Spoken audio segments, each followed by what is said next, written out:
महाभीषा, मैं तुम्हें शाप देता हूं।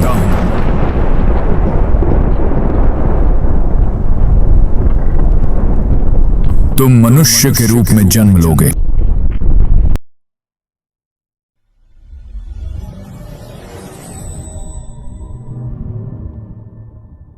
महाभारत। द्वापर युग से संबंधित यह गाथा केवल एक युद्ध का वर्णन नहीं है, यह धर्म और अधर्म के बीच हुए अपरिमित संघर्षों का महाकाव्य है। राजनीति, मित्रता के बंधन, प्रेम और विश्वास का द्रोह, त्याग और तपस्या सब मिलकर बनी यह अद्वितीय कथा। इस महाकाव्य की आधारशिला 2 शापों से प्रारंभ हुई। वे शाप क्या थे, आइए देखते हैं।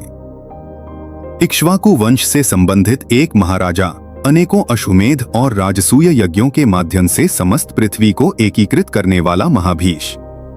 अपने तप और पुण्यकर्मों की शक्ति से वह ब्रह्मदेव की सभा में प्रवेश करने का अद्वितीय अधिकार प्राप्त कर सका।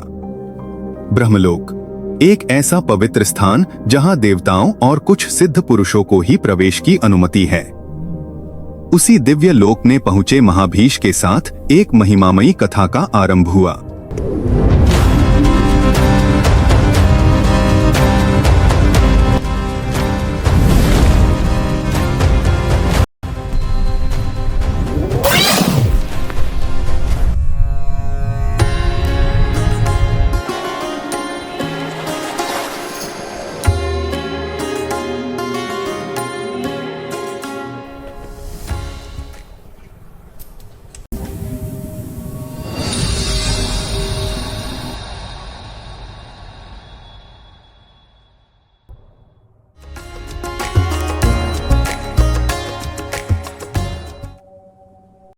महाभीषा,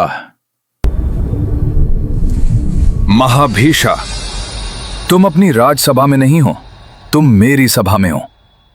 सभा की मर्यादा को तुमने कैसे भुला दिया? गंगा देवी स्वयं परम पवित्रता की मूर्ति हैं और तुम मनुष्य की भावनाओं में कैसे पड़ रहे हो?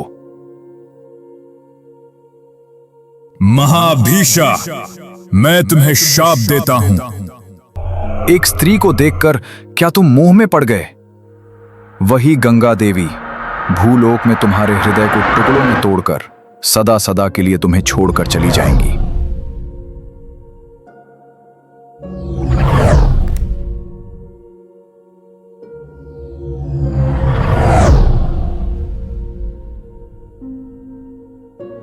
उसी समय महाराज प्रतीप के पहले पुत्र देवापी ने कम उम्र में ही संन्यास ग्रहण कर लिया।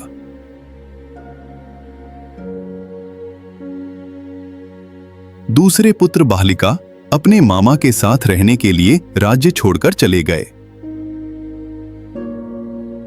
इस प्रकार उत्तराधिकारी के अभाव में महाराज प्रतीप गहरी निराशा में जीवन बिता रहे थे।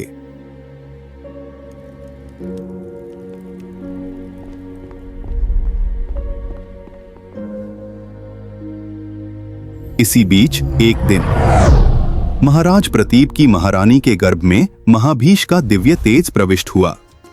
9 महीनों के बाद हस्तिनापुर की महारानी ने एक पुत्र को जन्म दिया।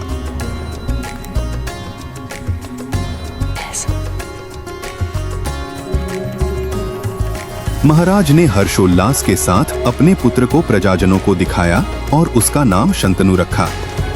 उस शुभ समाचार से पूरा हस्तिनापुर उत्सवों में डूब गया।